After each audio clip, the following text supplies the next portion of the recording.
For a few years now, I have been exploring freedom and what freedom actually means. And what I've found is that as I have explored it and contemplated it more and more and more, I've started to understand it a lot more deeply. In the beginning, my concept of freedom was having more time. But as I've explored this concept deeper, I've realized that the ultimate freedom is the ultimate responsibility.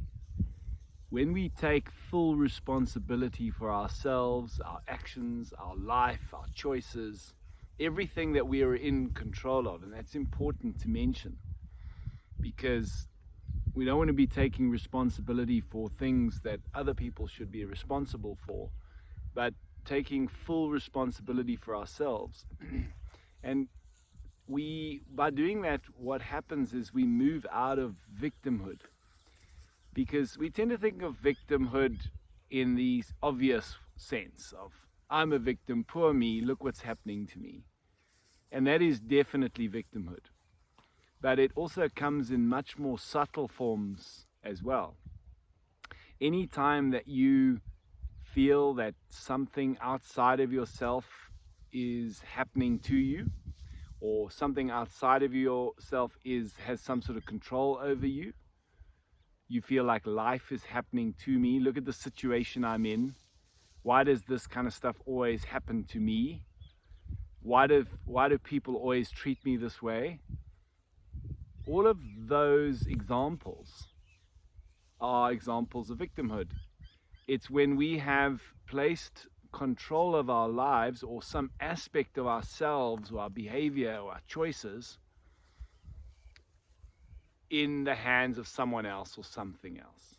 So think about victimhood that way. Anytime you place control of some aspect of you in something or someone else's hands, then you are the victim, because what you're doing is you're giving away your power. You're giving away your personal power. You're giving away your agency to make change. The moment that you take responsibility, and again, for what you are in control of, you reclaim that personal power. And with that, you can start to direct your energy towards taking control of your life. And I want to be very clear here. When I say taking control of your life, I'm not saying trying to control your life, because most of our life is out of our control. We cannot control anything outside of ourselves. So when I say take control of your life, I'm talking about take control of your choices, your decisions, your actions, your behaviors, your reactions, everything.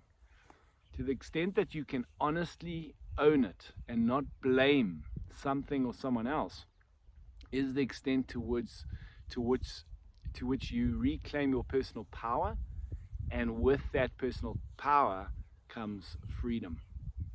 So if we think of freedom as the ultimate, as being dependent, our level of freedom is dependent on the level of responsibility we're willing to take in our life. Then if we just look at what's happening in the world today, think about how much talk there is about rights, my right, and my freedom to do this, and my freedom to do that. There's a lot of talk about freedom, and that's fine. But what I notice is there's very talk about the responsibility that comes with that freedom. Freedom of speech is a big one at the moment. Everyone's going on about the freedom of speech and so on. Right? I have the freedom and the right to say whatever I like. But if I'm going to do that, I also need to take full responsibility for the impact what I say has, or what I do has. And I think that what's lacking a lot in our society is the emphasis on the responsibility that comes with those freedoms and rights. If we focus too much on the freedom, too much on the right, but we don't take responsibility, well, what would I call that? I would call that recklessness. And recklessness leads to chaos. So it's interesting when you start to really think about freedom. What we need to be free, ironically, are constraints. If we don't have constraints, if you don't have boundaries, if you don't take responsibility, which is a constraint, it's saying, hold on, I have the freedom to do this, but I'm not going to do that because I'm taking responsibility. We're putting constraints on our choices. We're putting constraints on our behaviors.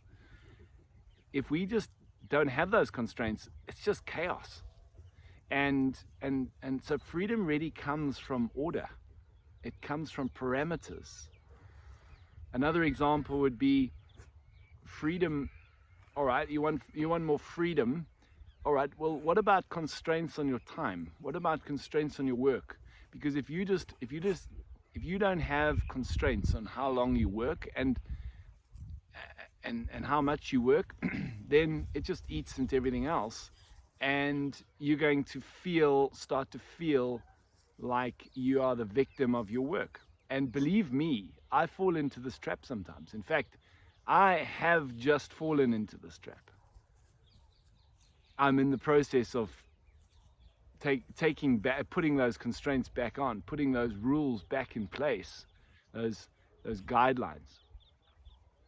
So it's something to think about, that although it seems very contradictory, if you want more freedom in life, maybe you need to start putting more constraints on your life in different areas.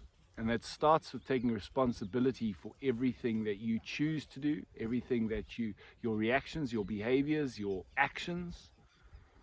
But it might extend beyond that to putting in some boundaries in different areas of your life that create that freedom.